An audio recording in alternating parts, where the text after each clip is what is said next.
the new Mercedes A-Class. It's nothing like the old Mercedes A-Class, is it? Thank God. Gone is the quirky mini MPV styling, and in its place, we've got something that looks like a proper premium small hatchback.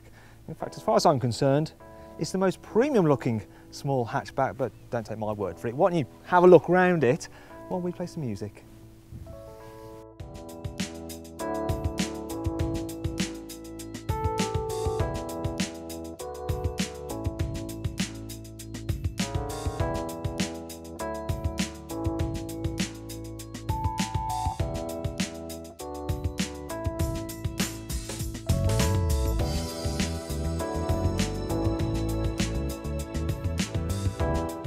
Do you know what? I think that's the longest I've gone in any car buy review without saying something, but then this car does pretty much speak for itself. And I do mean that quite literally, because it comes with voice operated commands. Please repeat. I said it come with voice operated commands. Now can you be quiet while I get on with the rest of this review? Anyway, that brings us on to equipment, and all A-classes come with this rather nice tablet style display. Now, unlike a normal tablet, it's not touchscreen, which is a bit of a shame. However, you do control it using this swivel wheel, and it's fairly easy to use. The system also includes Bluetooth for your mobile phone and USB connectivity. For an extra £400, you can add full iPhone connectivity, and when I say full, I really do mean full, because with that system, what you've got is the most connected car that you can buy. You can download a special Mercedes app from the iTunes store, and it allows you to control some of your phone's features through the car. Though for safety reasons, it limits what you can do while you're driving.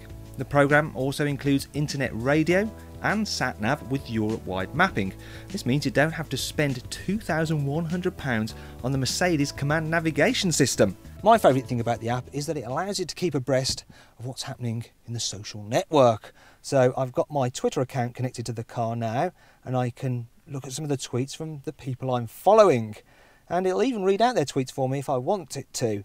Now, if I get bored of Twitter, which is easily done actually, you can go into Facebook. And earlier on, just before I started this review, I took a picture of myself with this car and posted it on my Facebook page. And look, we can check that out now.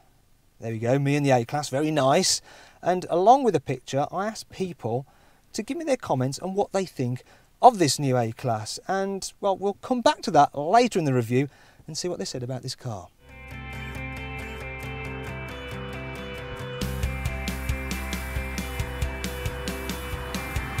The A-Class may be Mercedes' smallest car, but it's still packed full of lots of safety equipment. For instance, the 7 airbags in here, you've got ESP anti-skid control to prevent an accident in the first place, and Mercedes attention assist, which can spot if you're starting to nod off behind the wheel and will warn you. And I've inadvertently triggered it before in a different Mercedes, not this one, so I can vouch that it works. All A-classes come with something called collision prevention assist. Now you're probably wondering how the heck that works, so let me explain. The car is fitted with a forward-facing radar, and it can tell if you're getting too close to the car in front. And if you are, you'll get this warning sign in your speedometer. Now if you do nothing about it and don't react, and your closing speed increases, then you'll get this audible warning. Obviously at that point you stamp on the brakes, but often what happens is people don't press the brake pedal as hard as they can. And the system knows this, and so it gives you full braking performance when your foot goes on the pedal to make sure that you minimise your impact. In fact, it can even prevent the accident entirely. You can get even more safety systems on the options list, like speed limit warning, blind spot warning and lane departure control, which will steer you back on track if you start to weave out of your lane. All this makes the A-Class a reassuring car to drive. In fact, the car makes you feel so safe that there's no need to panic if your annoying camera person insists that you show off the car's useful cubby spaces while you're driving along. Okay, so that's the cubby bit dealt with. Great, but you're probably more interested in what this car feels like to drive. Well, the first thing I noticed is that the driving position is spot on. In some Mercedes cars, the steering wheel is a bit off centre, makes you feel a bit twisted behind the wheel, but this one, it's perfect, it's dead central. Also, it gets an electronic parking brake, so there's no foot-operated parking brake clogging up the footwell. But the overwhelming sensation you get is that it feels very sporty. For starters, you sit nice and low, and also the way it's been set up, it goes around corners very, very well.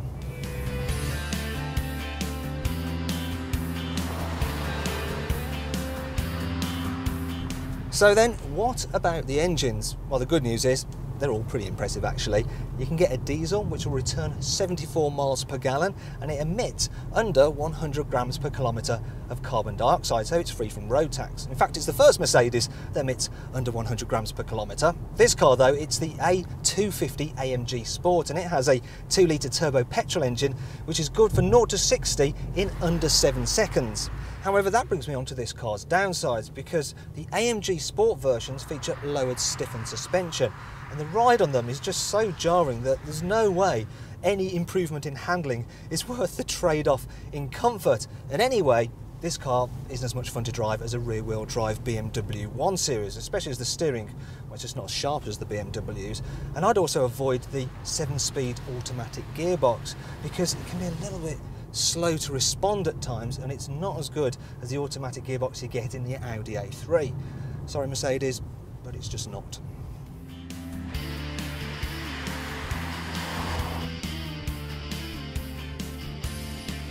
I'm also sorry to tell you that a Volvo V40 provides slightly superior accommodation for rear passengers. The first thing you notice when getting into the back is that this wheel arch does make it a little bit more tricky to clamber aboard, but when you're in place you actually think that, well, knee room's good, so too is headroom, but then you notice that this kind of arching window line makes it feel just a little bit dark and dingy and claustrophobic in here, even with the panoramic sunroof. And if you look at the back, you'll see that the rear window is really small, which means that rearward visibility is pretty bad, although obviously that's more of a problem for the driver. They'll have another issue with the A-Class if they're a keen golfer, because the boot's narrow opening makes it hard to fit wide items in. Even expert luggage packers will struggle to squeeze in a full set of clubs in the boot without folding down the rear seats. And whatever you do, don't drop anything in the footwell, because then you'll notice the quality of the materials used lower down in the cabin aren't very Mercedes, especially the plasticky switches, which feel like they've come out of a Christmas cracker. Finally, remember that brilliant mobile app I showed you at the beginning of the video?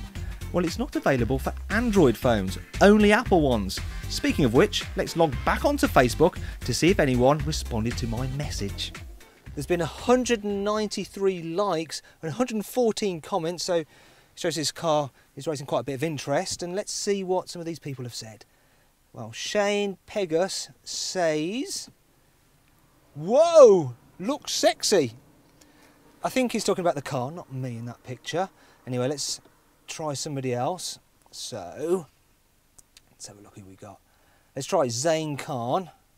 Now, Zane says, it's 1,000 times better than the previous A-Class. However, he goes on to say that overall he thinks the BMW 1 Series would be better, although to be fair, he does have a BMW M5 as his avatar. Let's try someone else then, maybe someone a bit more impartial. So let's have a scan down and see what we can find. Right, so we've got Jacob Kirkerson, and let's have a look what he says. It is unique and better looking than the BMW 1 Series. That's good. Let's try someone else. Okay, Doogie Campbell. No, I'm not going to read that out. It's just rude, and it's not really about the car. It's about me anyway. So let's just try one last person. Felix Weisner. Let's see what he has to say. Felix says, awesome vehicle. And on that note, I think we'll end this review.